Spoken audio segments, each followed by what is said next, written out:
Welcome, everyone. We're so excited to have you here today. My name is Nick Magliato, and I am an executive editor at Penguin Workshop, and I am the very proud publisher of Patrick Renna's debut picture book, A Little Slugger's Guide to the Unwritten Rules of Baseball and Life. It's a bit of a mouthful, but it kind of rolls right off the tongue, right, Patrick? Hey, where'd you get that line from? I've been paying attention. He's not just the editor, he's my friend. Oh my goodness. Thank you, my friend. So every few minutes, I'm going to be welcoming new audience members here, and I'm going to be reminding everyone that you can head to sluggersignbook.com. That's sluggersignbook.com to get 15% off autographed editions today using the code SLUG15 at checkout. That's SLUG15 at checkout. I feel like I'm like the color commentator at like a baseball game, like having to say all the ads. That's my job here. Like a regular Tony Romo. Also, Patrick is doing a giveaway with Premier Collectibles. If you purchase a signed edition of sluggersignbook.com now through the end of March, then you'll be entered to win a signed Hambino baseball card. And that's not just one card. We have 100 cards, and they're going to be distributed at random. So you want to purchase the book, and then you're going to be able to enter into that to win one of those beautiful Hambino cards. Doing my nails about a year ago, and I'm glad I did because you've got a second career coming along as a hand model. So I used to have like hobbit fingers, like Elijah Wood. If you look in the Lord of the Rings, and there's a nice close up of his fingers, real terrible. But I think that was method acting. Oh, of course, yeah. I thought you were a Meisner guy. I am a Meisner. Yeah, of course, yeah. Well, without further ado, we've got Patrick Renna here, and thank you for joining us. And thank you to everyone here who's in the chat here with us, witnessing history. Really, it's your first book. It's your debut into the literary world. And I know that was good when you said it like that. I know. Yeah, the people have been asking for this, and we're here, and we're going to give them what they want. And we're going to talk about baseball. We're going to talk about books. Signing these. So listen, before we dive in, tell us a little bit about this book and how this came to be and why you wanted to be the next Ernest Hemingway. Funny you should ask, because a lot of people ask me, what was the impetus behind you deciding to write this book? Mm-hmm. And I've been answering all of them by saying, well, my friend, senior editor, Nick Magliato, called me and said, would you like to write a children's book? So this wasn't really my idea. But the fun part about it is you followed along for this journey, like truly, I did, but really beautifully. Well, and here's the cool thing. Like I've always, I've been an actor for 30 years, and I've been producing now for 5 years or so. And I've always been the kind of guy that doesn't just jump to saying, I'm a director or I'm a writer. So I was a little hesitant when you called, but the fact that it's a children's book, I think made it a little easier because I have 2 young boys, and if there's one thing I read them at night, it's children's books. Yeah, every night, all night. The Jimmy Kimmel Silly Goose is a staple in the household. Yeah, so that sort of, I think, gave me the needed research to do this right. So when you asked me to do it, I thought of them and all those nights, and I got kind of excited. And then, I think we sort of talked about it, and it was a no-brainer to have some baseball as part of it. And then through our conversations, the 20 rules just sort of evolved, and, just that concept of 20 rules that mirror life and sports kind of grew. And it almost started to write itself because I realized there are so many similarities between sports and life, and especially baseball. And so it was fun. It was fun to kind of write it like that. Yeah, the conversations at the start were so fun because we were both kind of figuring out in real time what this book was going to be, because we didn't know. It was just like, hey, I think you should write a book, about baseball or about your experiences, as a parent. And we kind of just had a bunch of conversations, and we're kind of sending notes back and forth after these conversations. And then slowly it took some form, and we're like, oh, this is kind of what this book is. And which I always think it's either a terrible way to start a book where you're like, we don't know what we're doing, but it's also a really, a fun way to kind of, there's 2 ways that you can either be an architect or you can kind of be a gardener. And this was not the architect. We didn't have it all laid out. We didn't have the blueprints. This was like, let's plant some seeds and let's see how this all kind of plays out. And now we've got this really beautiful book that, I think, really speaks to who you are, one as an actor, but as a father and just as someone who loves the game of baseball. And I know readers are going to love it too. So I'm just really grateful to you for joining me on this book journey. And here we are. Now we're, I know, and it's been a journey. It's years in the making. I never knew how right? long I know it takes a long time. You're like, oh, we can have this out by Christmas, right? Yeah. I'm like, well, here's the thing about making a book. Yeah, it's going to take at least 2 years. Tommy Parker hit it out of the park. Oh my gosh, so good. He is so good. Yeah, he's so good, and he just captured all of the ideas so well, and the illustrations are just so great. Yeah, he made me chubby but not too big, and I really appreciate that. Well, listen, we all love a good little punch, and that's what everyone needs a good little punch. Well, listen, I'm supposed to be doing the thing where I'm welcoming new guests every few minutes, and we want to say thank you to everyone who's joining us and reminding you that and you're supposed to be signing some books. For everyone who's new here, you're going to head to sluggersignedbook.com. That's sluggersignedbook.com to get 15% off autographed editions today only using the code SLUG15 at checkout. That is SLUG15 at checkout. And Patrick is doing a giveaway with Premier Collectibles. So if you purchase a signed copy of this book, the one that he is signing right now, through sluggersignedbook.com, now through the end of March, then you'll be entered to win a signed Hambino baseball card. That's it. There's 3 different ones right there. There's going to be 100 of those cards to go around. So you get you purchase the book, and then you're going to be entered to win one of those 100 copies. And fun fact, I stick my tongue out when I sign. So yeah, you're basically the Michael Jordan of signing. Took the words right out of my mouth. Like when you think of MJ, you think of me. Yeah, that's exactly right. Hey, should we get into some of these fan questions? We got a bunch of questions from fans ahead of this. Let's get into this. Is an easy one. This is a layup here. What do you want your young readers to take away after reading this book? Well, when I think about my kids and kind of the lessons, I think about them a lot. So the main takeaway. There's so many different rules, but I think the main takeaway is sort of like, the last rule kind of says it all, like, don't be afraid to call your shot, I guess the moral of the story is be you, but be kind. And no matter what, as long as you try and you give it your all, it's, it'll work out. I think that's kind of a great lesson. Bryan Cranston gave that advice, and I saw it once and it stuck with me. But he said, as an actor, when you are auditioning for something, you give it everything. You put your all into it the days before. Mm-hmm. You put your heart and soul into it, and then you go into that room, you lay it all out on the table, and then the second that door closes, you leave it all behind because it's out of your hands. And I think that's a lesson for life, for sports, for kids, is like, if you give it your all and you truly do it, and then you leave it at the door and you forget it because you gave it everything you have and the rest doesn't matter. I think lessons like that, lessons like number 2, magic is real, There's cool things in there about, practice, how the importance of practice, wearing the right glove, and, the glove needs to fit, and the analogies between all of those things. There's a story about Michael Jordan, which always stuck with me. That's right. Yeah. Like the famous commercial where he says all of the times he missed, all of the times he lost, all of the times he took the game-winning shot and it didn't go in. And, that's the best. That's the greatest of all time, telling you that. And it puts it in perspective that no matter what, there are stepping stones to get somewhere, and there are little failures that hopefully you learn from. So I think those are some of the things, You were talking about Bryan Cranston and talking about acting. This is not a fan question, but I'm curious if being a father has, in what ways would you say it's helped you, as a professional, whether it's acting or writing, or whether it's vice versa. Maybe it's if, being an actor has prepared you for parenthood. I think being a father has exposed my flaws really well, and seeing where I can improve. I joke that I think I'm probably like a C+, B- dad. Like, I'm not half bad, but I have a lot to learn. And,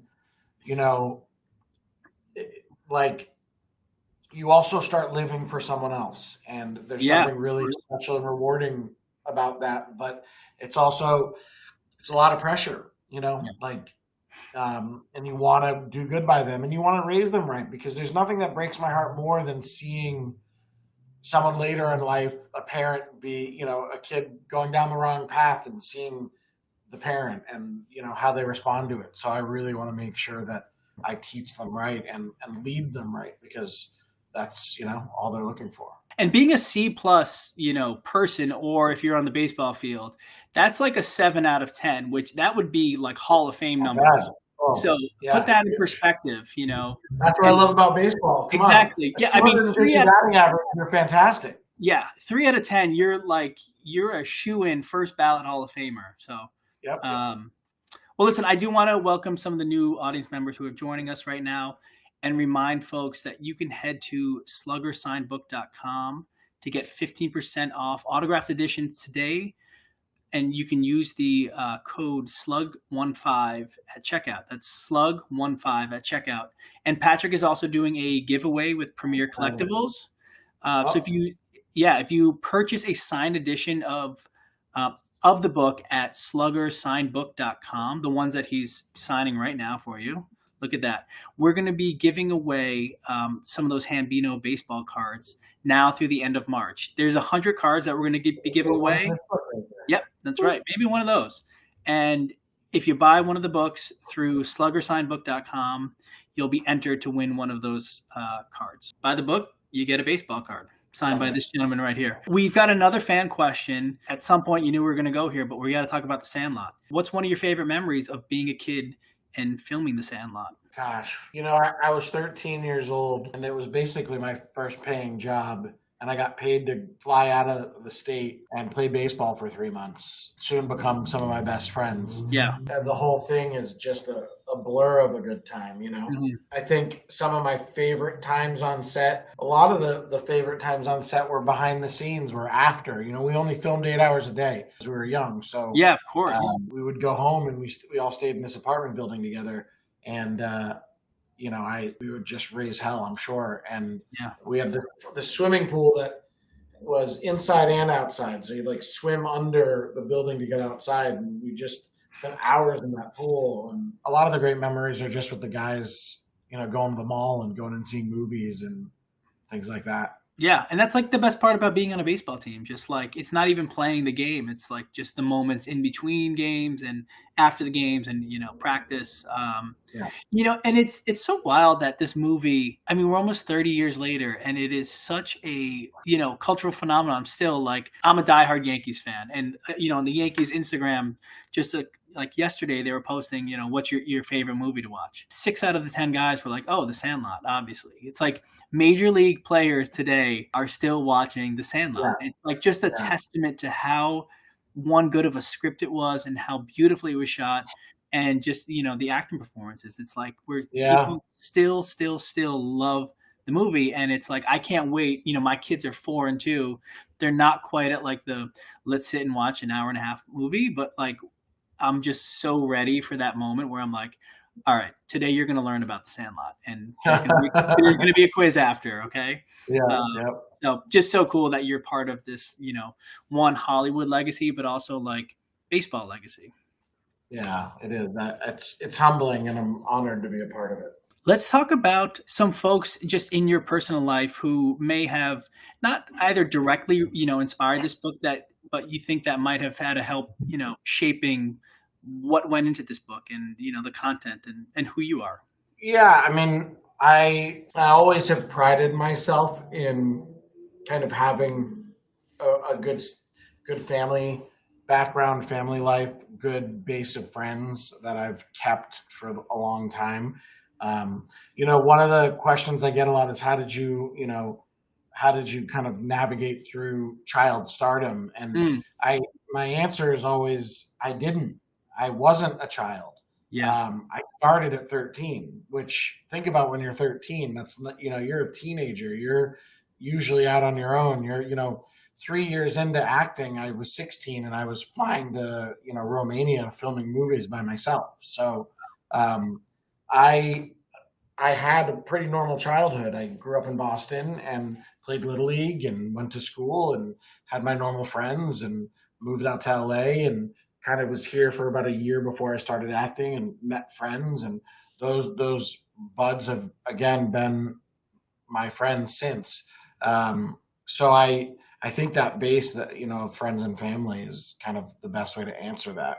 Yeah. And they definitely inspired me on a lot of these things. And then my experience, my high school, my college was movies. It was filming movies. You know, I continued doing it.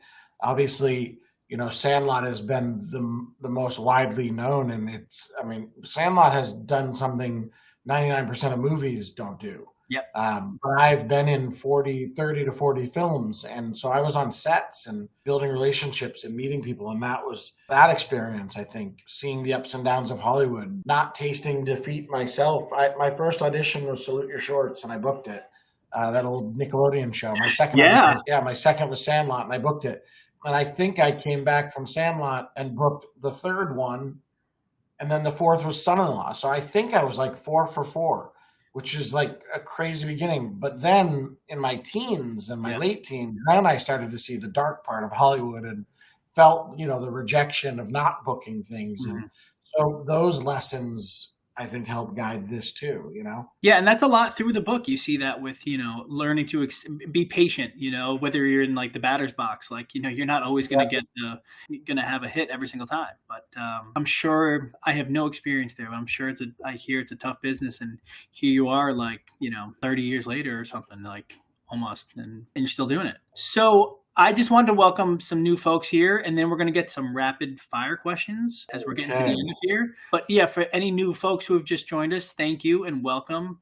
I just want to remind everyone here that you can head to sluggersignbook.com to get 15% off autographed editions today using the code SLUG15 at checkout. That is SLUG15 at checkout. Also, Patrick is doing a giveaway with Premier Collectibles. If you purchase a signed edition at sluggersignbook.com, now through the end of March, you'll be entered to win a signed Hambino baseball card. Look at that. There's going to be 100 of these baseball cards. They're all going to be signed. There's 3 different ones. And if you purchase a book, you're going to be automatically entered to win one of those beautiful signed baseball cards. That's it right there. All right, let's get into these rapid fire questions, okay? There's going to be 10 of them, so I have to rapid fire answer. Rapid fire answer, okay? So like whatever kind of comes to mind, just go for it, okay? This is an easy one. Where were you born? Boston, north end of Boston. You were born in the north end? Yeah. So Mike's there Yeah, of course. But it's actually not the best one. Around the corner was Maria's. That's where my uncle is. So he says you go to Mike's for the lobster tail and Maria's for the cannoli. We got through one question. It wasn't really rapid fire. I'm shoehorning one in here. I got to know. Red Sox. You said Red Sox, Boston. That's a dirty question. I know. Here's the thing. Yeah. Let me explain to everyone watching. You're allowed to be a Dodgers fan. It's okay. My explanation for my sports allegiances. I am all Boston. Yeah. I love all Boston sports. However, I am not an LA sports hater. Now, here's the thing. I am a diehard Patriots fan, but I moved here when I was 13, and there was no football team. So it's always just been the Patriots. Yeah. The Red Sox, I was a huge Red Sox fan, but then I moved here, and the Dodgers I've been here 30 years. So I've met all the Dodgers. I went to Dodger Stadium. We filled Sandlot. So it's hard to not love the Dodgers. And then this is the most sacrilegious of them all. The Lakers. I grew up watching Robert Parrish, Larry Bird, Kevin McHale. That was my era. But then I moved to LA, and it was Shaq and Kobe, man. How do you hate Shaq and Kobe? Listen. So you are forgiven. I promise. I'm a Boston fan. Yeah. I'm a Boston fan, but I have love for LA too. I'm a New York Jets fan and a New York Knicks fan. So like for the last 30 years, it's been just miserable. Hey. Favorite color? Blue. Blue, classic, love it. Love this question. What is one thing you need to have in your fridge at all times? Waterloo, peach. Oh, look at that. Waterloo guy. They need to pay for this. They should send us something for this. Yeah, this next question sponsored by Waterloo. Who is the most interesting person you've met recently? Besides me, obviously. Yeah, come on. Yeah. I just met Mario Lopez for the first time. Stop it. Yeah, I did his radio show last year, but I was on Access Daily promoting A Little Slugger's Guide to the Unwritten Rules of Baseball and Life. Yeah. And so I met him in person, and I've always been a big fan of his. He and I are going to collaborate on a TikTok trend of some sort, so stay tuned. I hope there's dancing involved. Yeah. What's your biggest pet peeve? Whoa, my Yeah, I biggest know. pet peeve. 180 with the question here. What is? I want to answer this honestly. I want to think about what is my biggest pet peeve. Probably something to do with messiness, which is crazy because now I'm a father. So Yeah. I've Oh, had to let it go. I've had to let it go. And this is a pet peeve of myself too. When I spill something on myself or someone spills something, it makes something click, snap in my brain, and I go a little Patrick Bateman. I go yeah. from Patrick Renna to Patrick Bateman.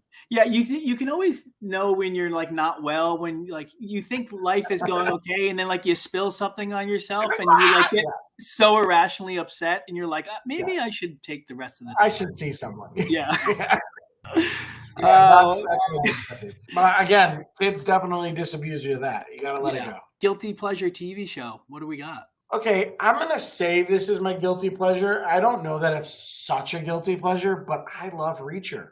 Oh yeah, I mean, Is that a guilty pleasure? I thought you were gonna say like 60 Minutes or something. I was like, dude, like 50. No, I no. I mean, I did. You know those things where the husband starts in the doorway. He's like, "Oh, we're watching the Kardashians again," and then he inches closer, and he's like, Yeah. "So what is Chloe up to?" And then he's Oh, on the couch shoveling. I am that for yeah, the New York Housewives or whatever that yeah, one yeah, is, and yeah, the Kardashians. Because yeah, I got only love for the Kardashians. I just saw them on their billboard in LA, and I was yeah. like, no matter what you think, those girls are geniuses, and they I are. could not agree more. I I mean, they know. are billionaires. They Yeah, I mean, rule what the she's world. doing with Skims right now, I'm like, she's just paired with Nike. It's like, yeah, How do you hate on that? I don't They're know. geniuses. Yeah. Geniuses. Okay, we're sticking with guilty pleasure, but this time it's junk food. Oh, pasta. I'm an Oh, Italian pasta. from the North End. I Yeah, mean, I would eat pasta all day, every day. I mean, yeah, and it's the one thing I don't eat because it's like, yeah. as you get a little up there in age, sleep starts getting different when you eat Oh, certain things too oh, late. I know. So Yep, I don't eat it that much yep, because I actually can't stop eating pasta. I could just eat pasta with nothing on it yeah, and eat a pound of it and like butter, nothing, like yeah. just plain pasta. I could just eat. It's Y- so good. Oh, The my most mouth waters. Yeah, My the mouth. most offensive thing to me about pasta is if you look in the back of the box and it says like the serving size, Oh yeah, it's like 100 grams, and if you have ever perfect. weighed it out, Yeah, yeah. it's like 4 pieces of penne, and you're like, I mean, I could eat a box. I could yeah. eat. So, I could take that half a pound easy, no problem. all right, we got two more questions here. Last band that you listen to? What do you listen to these days? Music? I don't know. I'm a big like female power ballad guy. I know. I'm a big Whitney Houston guy. Is Mariah this a bit Carey. you're doing right now? No, it's not. Talk about guilty pleasure. Like Under Yeah. the Seas and Under the Sea No, or a whole new whatever. world is a thing. Whole New World, one of Yeah, those. But yeah, I literally start crying. Like yeah, Kelly Clarkson, like yeah. all of these. That's kind of my jam. Like Adele. I can't believe I'm forgetting her name, but I know her brother's name. Phineas's sister. Oh, Uh, Billie Eilish. Yeah. Billie Yeah, Eilish. she's never been introduced as Phineas's sister ever Yeah, she before. just was. You heard it Yeah. here, folks. Phineas's sister's fantastic. Last question here. Where do you want to go that you've never been? What's on the bucket list? I want to go to Japan. Oh, love I that. love sushi. Yeah, I love the food there. I hear the culture. Like I see these posts about kids that are our kids' age and they just roam the city because the theory is that every adult is responsible for every child there. And I literally yeah. just that thought like gives me the goosebumps. And I know. Yeah, I know. and they're just such good people, it seems. Yeah. And they also love baseball, so I'm curious to see like am I like a mini Kobe Bryant there? Who knows? You You could know? be. Yeah, Who knows? yeah, I could just move to Japan. It just might yeah, be the new thing for me. yeah. That could be like in your twilight years. You pack up and go to Tokyo or Kyoto and just live out your life there. I really want to do, because you forget how beautiful America is. Yeah, You live in the cities, you live in New York, I live in LA. yeah, The cities are great, but yeah. you forget how amazing Hmm. Northern America is, like that northern run from Idaho to the Dakotas. So I want to get like a Sprinter van and travel with my family. I'm You have really to into film that. this. This should be a television show. I know, Yeah, I know. Renna on It the should, run. Yeah, yeah. Ooh, I like it. Okay. yeah. Yeah. Let's sell it. You can Let's take sell that it. one. I'll take 10% royalties on that one. Okay. Yeah. Yeah. For all our viewers here, you've heard it here. That's a binding deal. Hold on, I want to do another book tour, and I'll do it in the South and the North. You know, I've made that trip before when I lived in Los Angeles for like 6 months after college. It was like one long lost weekend. But when I drove out, I went on the northern route, 80, and then when I came back, Route 10. It's like the most beautiful thing you can see. I'm itching to do that again, but you know, I've got 2 young kids. I don't know if they're gonna. I know. When they're old enough. Drive 6,000 miles with Dad. But you just have to. No, you get an Airstream and you make it a whole 3-week thing. You can drive 2 hours a day. You know, I mean, how many hours is it from coast to coast? Math is not my strong suit. I feel like it's a lot. 3,000 miles, 60 miles an hour.